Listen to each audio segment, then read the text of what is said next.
de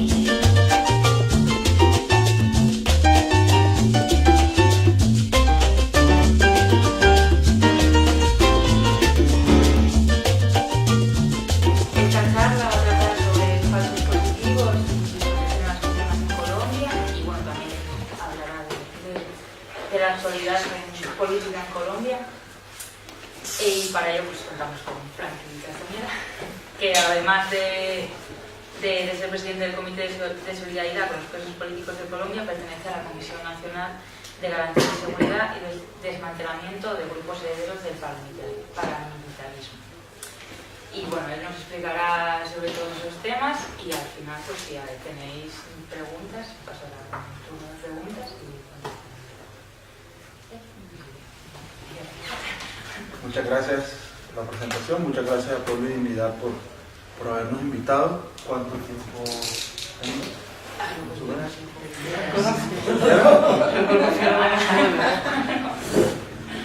Castro una vez dijo en un discurso: voy a ser breve, y se demoró 7 horas. Yo no soy así, yo soy muy descargado, pero voy a intentar ser breve. Sí, bueno, hay que tener en cuenta eso.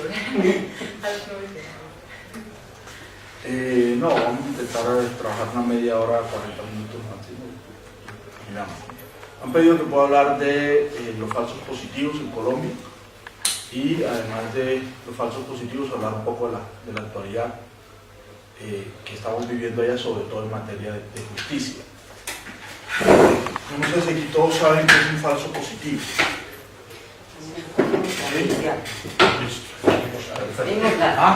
Ley Mordaza.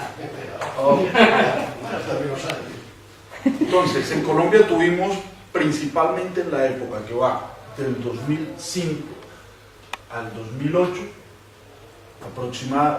del 2002 al 2008, aproximadamente 6.000 falsos positivos. Estamos hablando de las cifras que hemos registrado en el banco de datos un poco más exacto que hay.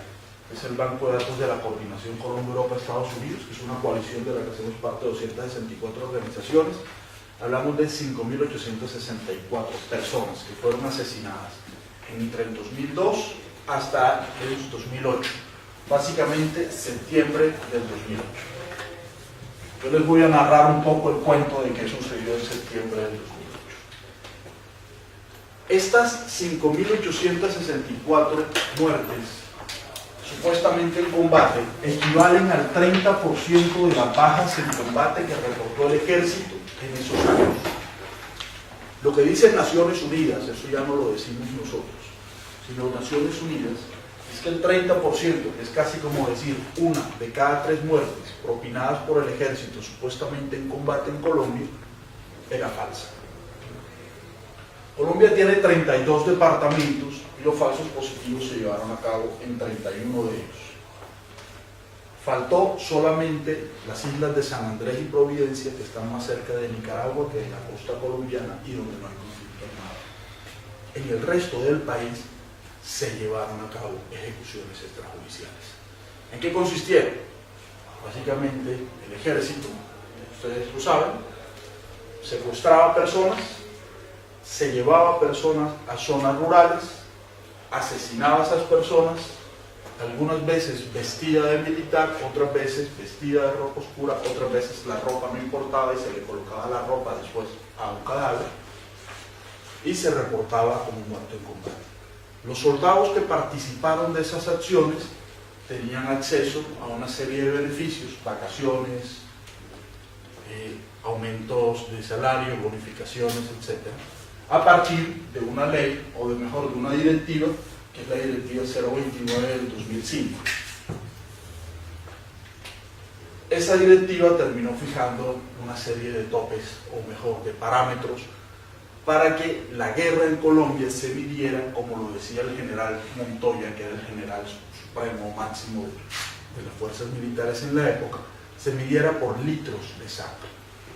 Y donde existen testimonios en distintos procesos que la doctrina que se impartió durante esa época fue la doctrina del conteo de cuerpos o del body count, que básicamente es: lo que importa en la guerra es el número de muertos que propinemos. No nos interesa el número de desmovilizados, no nos interesa el número de detenidos, no nos interesa el número de personas que sean heridas.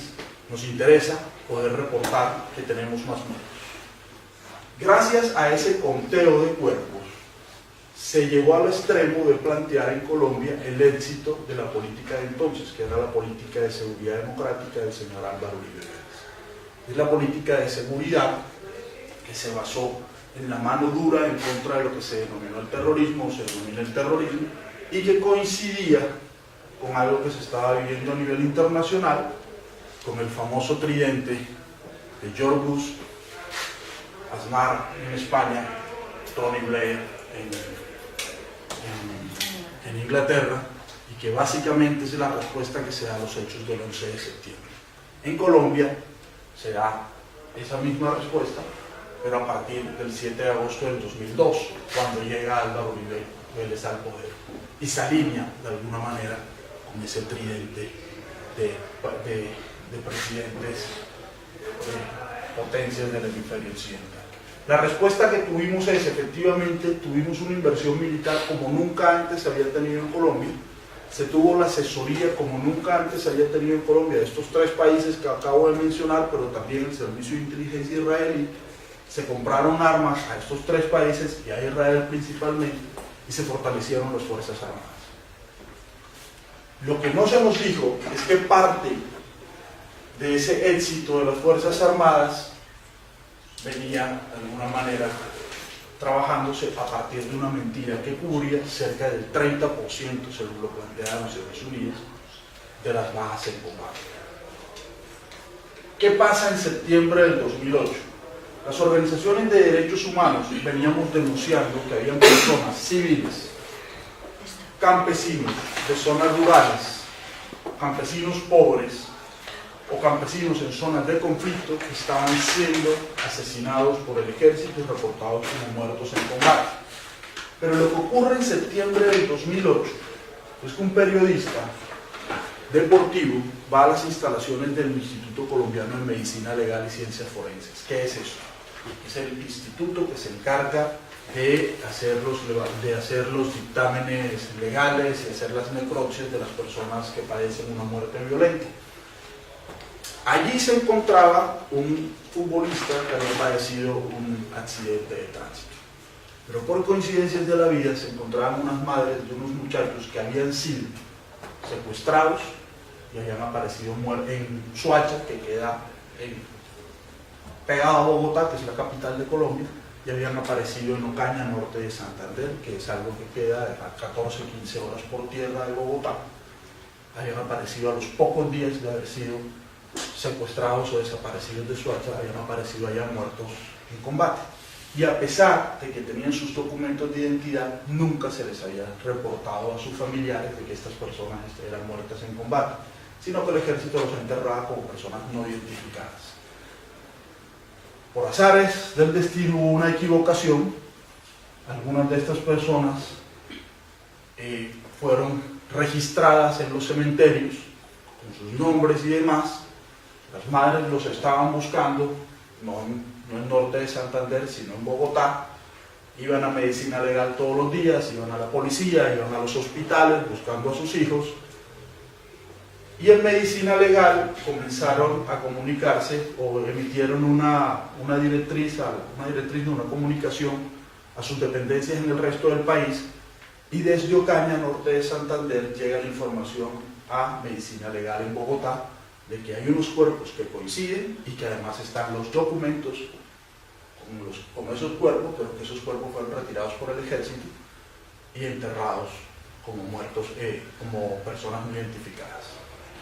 Entonces, claro, se da la coincidencia de que Soacha, que es un municipio más o menos pequeño, bastante pobre al lado de Bogotá, estas madres están ahí en medicina legal, están llorando, están esperando una información, y el periodista deportivo les pregunta qué les pasa, qué había pasado, se había ocurrido un accidente, y ellos cuentan la historia. Este periodista llama a un amigo suyo, periodista investigativo, y le dice: aquí hay algo extraño, aquí hay gente que aparece, se va hoy, sale de su casa, no regresa, y al día o a los 2 días aparece en una población a 15 horas asesinada, supuestamente vestida como guerrilleros, pero en particular hay un muchacho que tiene un retraso mental certificado, que tiene la edad mental de un niño de 9 años y que está apareciendo como jefe de una columna o de una pequeña columna guerrillera. Esto es extraño. El periodista investigativo llega, comienza, hacen un poco la investigación y en la carátula de la principal revista de Colombia se anuncia entonces la primera denuncia ya pública, no desde las organizaciones de derechos humanos, sino desde medios de comunicación, de lo que podría ser la estrategia de los falsos positivos. Una vez sucede esto, cientos de madres comienzan a buscar a sus hijos en el resto del país y comienzan a aparecer casos, ya no primero por decenas, luego por cientos, luego por miles, donde se repetía básicamente la misma historia. Jóvenes que eran reportados como muertos en combate al día o a los 2 días máximo de haber quedado desaparecidos en su casa. Pero además, ¿quiénes eran estos jóvenes? Algunos de ellos, bueno, todos eran jóvenes o personas pobres, campesinos o campesinas de la ruralidad profunda en Colombia o jóvenes de los sectores urbanos de mayor pobreza, personas que podían tener o algún tipo de problema de su desarrollo psicomotriz o personas que podían tener problemas de consumo de drogas o que incluso habían tenido antecedentes por cometer algún tipo de delito menor, particularmente hurto, y algunos habitantes de la calle. Es decir, era una política que estaba dirigida contra las personas que estaban en mayor condición de vulnerabilidad y que en teoría tenían menos respaldo social y era mucho más fácil ocultar sus muertes, como en efecto fue muy fácil ocultarlas durante mucho tiempo. Eso que demuestra de que la política estaba planeada. El tema no iba dirigido a asesinar a cualquier persona. El tema iba dirigido a un grupo concreto de la sociedad que les servía a ellos para encubrir su conducta. Eso mismo se vio en 31 departamentos del país, bajo la misma lógica, lo que quiere decir que el tema también estaba planificado. A ver, somos un país en conflicto armado, un país bastante grande. Yo no puedo secuestrar a una persona. En el caso de Soacha, secuestrar a 11 personas. Montarlas en un camión y llevarlas de Soacha a norte de Santander, donde me toca pasar por una serie de retenes del ejército y de la policía, y pretender que como soldado yo hice eso y nadie más me colaboró. Y luego entregué esos cadáveres en la junta militar y los militares jefes aplaudieron y se quedaron callados. Pero todo este tema fue de los soldados, o si acaso de un teniente. Digamos que es posible, pero lo que no puedo pretender es que eso mismo lo estén haciendo más de 3.000 hombres del ejército en 31 departamentos, en las 8 divisiones del ejército de Colombia y en no sé cuántas brigadas del ejército de Colombia. Es decir, esto fue pensado. Y lo que demuestra también que esto fue pensado es que paralelo a que esto se daba, se emitió una directriz que una vez se emite, inmediatamente se incrementan los falsos positivos.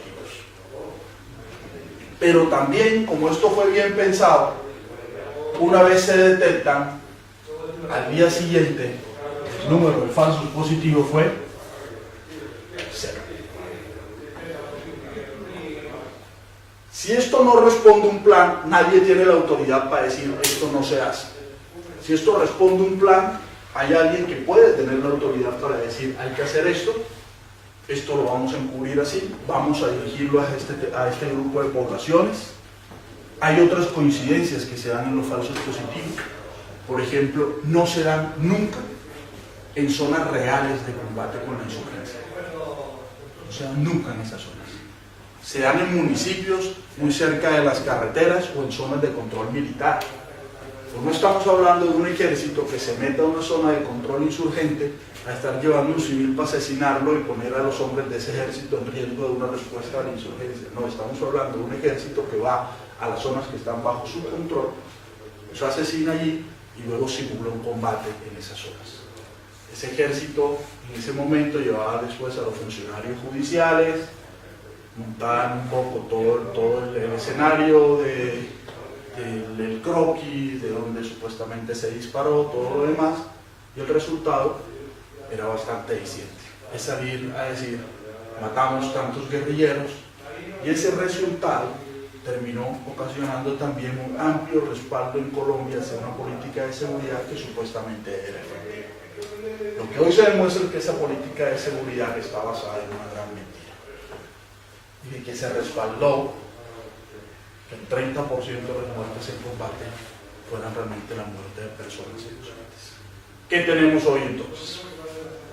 Hoy tenemos que los falsos positivos en Colombia no se presentan. Parto de esa realidad. ¿Qué es el falso positivo? Es la reivindicación. ¿Qué es el falso positivo? Es la reivindicación de los militares de personas civiles ejecutadas extrajudicialmente por ellos y reportadas como muertos en combate. Ya eso no se está presentando. ¿Y por qué no se está presentando? Porque luego de tamaño escándalo tienen los ojos de medio mundo encima y sería muy fácil nuevamente detectar si se presentan falsos positivos. ¿Por qué? Porque el falso positivo tiene algo que es lo que facilita que pudiésemos contarlo, y es que los militares tienen que reportarlo como un éxito. Lo que no ha dejado de presentarse en Colombia son las ejecuciones extrajudiciales, es decir, las personas asesinadas por el ejército y la policía, pero ya no hay un militar que diga lo matamos en combate y lo maté yo. Como antes sí lo decían, lo que ocurre es que no solamente se destapa el tamaño del fenómeno, sino que cerca de 3.000 militares se encuentran investigados por la comisión de estos crímenes. ¿Y por qué es medianamente fácil llegar a quiénes son los militares? Porque los militares presentaban el informe donde decían en la patrulla estábamos tales, y se dio un combate así así, y el resultado fue este. Cuando uno toma todos esos informes, pues, sabe qué pasó acá y sabe quiénes son los militares. Bueno,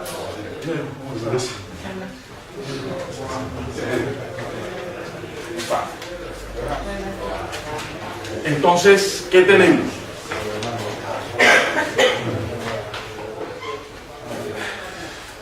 Tenemos entonces un fenómeno que claramente respondió a unos elementos de un centro de poder. Ese centro de poder tenía que funcionar en algún lado. Esto no sucedió por generación espontánea, esto no sucedió porque algunos militares corruptos lo hicieran, esto sucedió porque desde algún centro de poder se determinó. Luego encontramos también que existen unas brigadas móviles que se movían por determinados territorios del país y que esas brigadas fueron las que más falsos positivos reportaron. Y luego encontramos también que 22 generales fueron los que más falsos positivos reportaron. Y esta bancada de generales de derecha fuerte, de mano dura y demás, era la bancada que soportaba el poder militar de la época de Álvaro Uribe Vélez.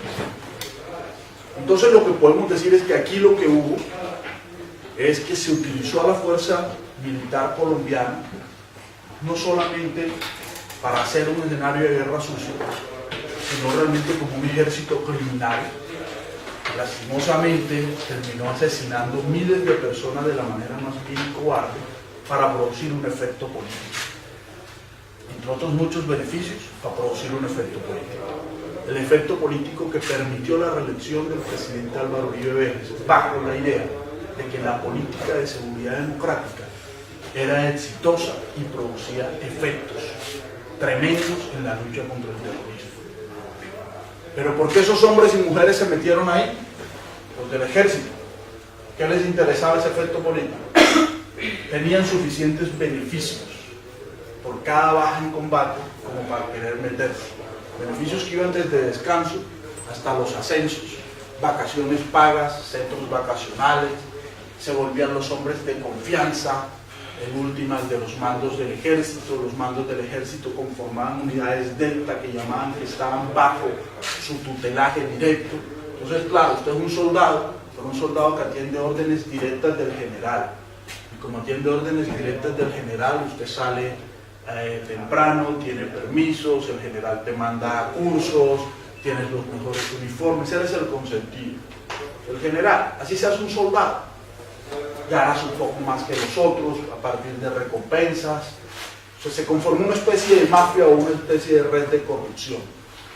Y también se le planteó desde la doctrina de seguridad siempre a los oficiales y a los militares de que estas personas eran o desechables, como se le dice algo que no sirve, o guerrilleros, para referirse a los habitantes de los barrios populares o para referirse a los campesinos de la ruralidad.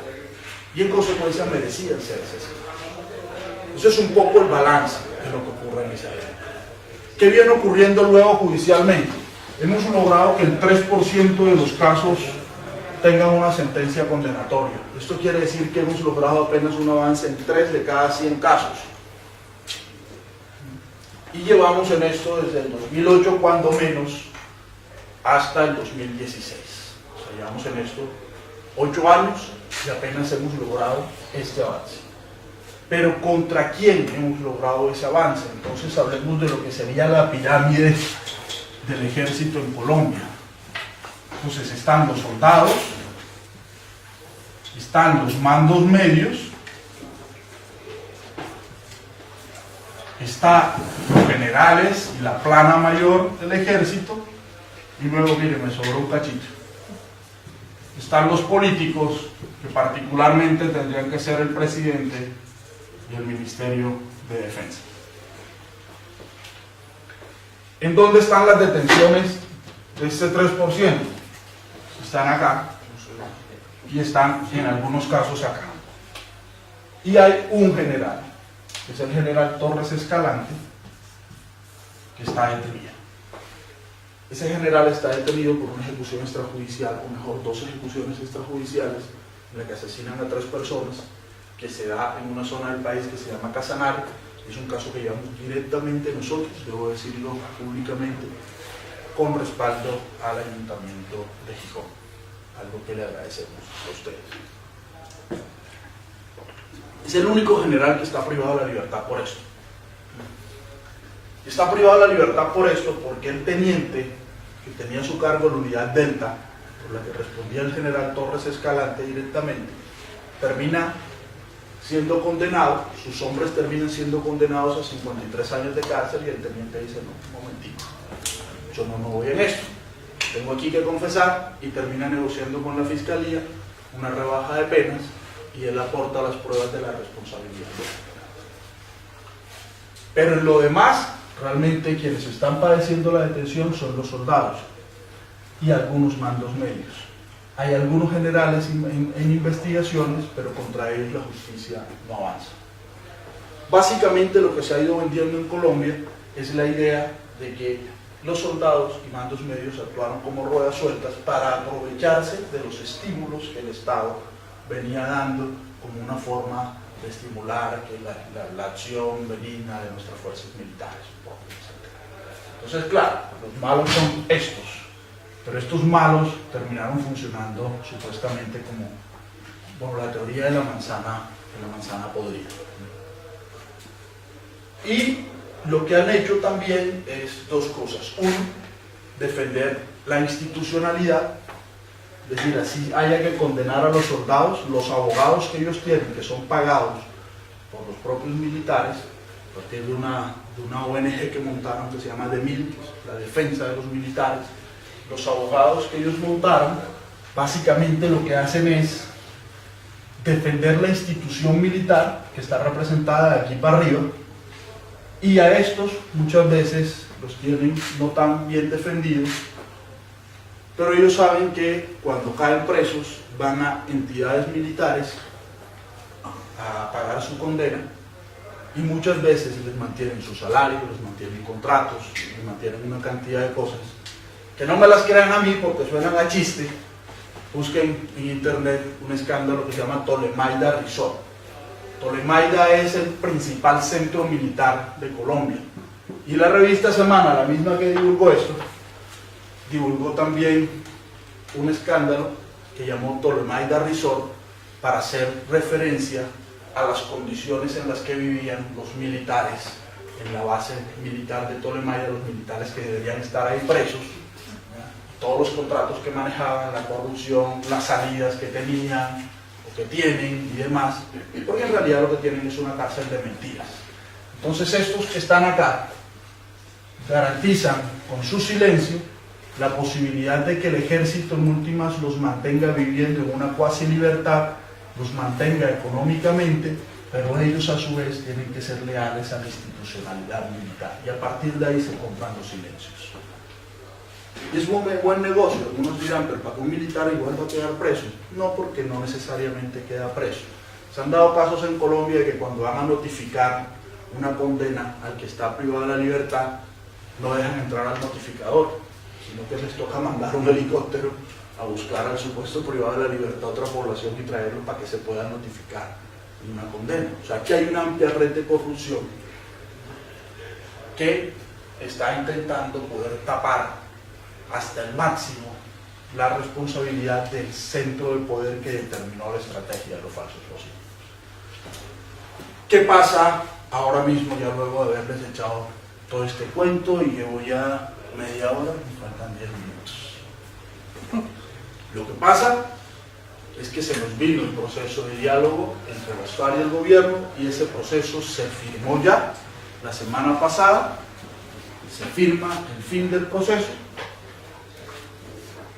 toda la agenda está pactada, toda la agenda está acordada y hay un acuerdo, que es el acuerdo sobre justicia. El acuerdo sobre justicia tiene 4 pilares, es una mesa de 4 patas. La primera es la Comisión de la Verdad, la segunda es la Unidad de Búsqueda de Personas Desaparecidas, la tercera es un programa de reparación a víctimas y la cuarta, que es en donde voy a profundizar un poco, es la Jurisdicción Especial para la Paz, que la vamos a llamar JEP, que está conformada por la Sala de Indultos y Amnistías, pero también está conformada por el mecanismo de judicialización o enjuiciamiento a quienes hayan participado de distintos hechos en el marco del conflicto, sean guerrilleros, sean agentes del Estado o sean civiles que hayan cooperado con alguno de los grupos armados, ya sean guerrilleros, agentes del Estado o grupos paramilitares que, se entra a reconocer, jugaron del lado del Estado. En la JEP o en el acuerdo se establece que el gobierno trazará un mecanismo diferenciado para juzgar a militares o agentes del Estado por las violaciones a los derechos humanos a las que hayan ocurrido. ¿Qué sucede en esto? Que el mecanismo, en teoría, va a ser similar al que se pactó para los guerrilleros en Colombia. Ese mecanismo entonces tiene, primero, una especie de amnistía. Todo militar que haya ido por algún crimen que no sea contemplado en el marco de la Corte Penal Internacional, esto es ejecuciones extrajudiciales, violencia sexual contra la mujer, tortura, alguna privación grave de la libertad, crímenes de lesa humanidad, crímenes de guerra, crímenes de genocidio, quienes no estén por esos 7 delitos pueden verse beneficiados con una especie de amnistía, que no se llama amnistía porque está prohibido que los estados amnistíen a sus propios integrantes, ¿cierto? Entonces va a tener varias figuras, pero esto implica que buena parte de los militares se van a ir en libertad. Y los que van por falsos positivos van a tener la opción de presentarse ante el Tribunal para la Paz, y en ese Tribunal para la Paz, si ellos confiesan todo lo que hicieron, van a tener una justicia reducida que puede tener 3 tipos de penas. La primera es una pena alternativa a la prisión. Si ellos confiesan, van a tener 5 o 8 años de reducción absoluta de la privación de la libertad y se le reemplaza la privación de la libertad por una medida alternativa, trabajo comunitario u otras cosas. La segunda, si ellos no se presentan voluntariamente, sino que son llamados, pero confiesan todo, tendrán entre 5 u 8 años de privación de libertad. Y la tercera, si ellos no se presentan voluntariamente o mienten cuando se presenten voluntariamente, en general, si son vencidos en juicio, van a tener una condena que va entre los 15 o 20 años. ¿Qué sucede? Sucede que el gobierno colombiano lo que está planteando desde ya es que ha hecho un balance de la vinculación de los militares, y sucede que la legislación plantea, o mejor, la justicia, la Jurisdicción Especial para la Paz, plantea que se aplicará para los máximos responsables en las conductas más emblemáticas. Entonces, tenemos que un soldado no es un máximo responsable. Entonces, muy seguramente lo primero que vamos a tener en esto es que los soldados van a salir. Tenemos que un mando medio no necesariamente es un máximo responsable. Entonces, esta sería una justicia que se vendría a aplicar principalmente para estos, ocasionalmente para estos. Es decir, nos vamos a quedar con un número bastante reducido, ¿cierto? Y dependerá de la posibilidad de reconstruir la verdad que se tengan en esos tribunales, la posibilidad de poder decir qué es lo que ha venido sucediendo. Pero ¿qué ocurre? ¿Qué ocurre en esto? Que los tres tipos de sanciones parten de algo. Si usted se presenta voluntariamente, usted no va a la cárcel. ¿Quién se presenta voluntariamente a eso? En el caso de la guerrilla tiene cerca de 56.000 investigaciones. Es decir, buena parte de los guerrilleros en Colombia están investigados. Y cuando uno está investigado, pues uno dice, pues yo voy y me presento. Digo lo que tengo que decir porque es que si no voy entre 15 o 20 años preso. Pero en el caso de los militares, a pesar de que hay 3.000 militares vinculados, ¿cierto?, que son los que se van a ir libres, hay cerca de 22 generales que están mencionados. No hay una sola investigación contra civiles. Las investigaciones contra los mandos medios también son pocas. Lo que tenemos en últimas es que no hay una motivación real, más allá del general Torres Escalante, que es el que está preso. No hay una motivación para ninguno de ellos de presentarse voluntariamente a aportar absolutamente nada, porque no existen investigaciones en su contra. Y si no existe investigación en su contra, ¿usted para qué se presenta a un tribunal a decir, bueno, vengan, ¿cómo están? Yo quiero aquí contar unas vainas para que me pongan una restricción de la libertad por 8 años, o para que me condenen a 8 años de cárcel, cuando usted no tiene un proceso en contra? Es decir, no hay una motivación. Pero eso no es algo de culpa del acuerdo. Eso es la responsabilidad de la Fiscalía, que tenía que investigar hasta ahora y no lo ha hecho. Esa es la responsabilidad de que el Estado colombiano haya encubierto las acciones de los militares. ¿A qué nos vamos a enfrentar en consecuencia?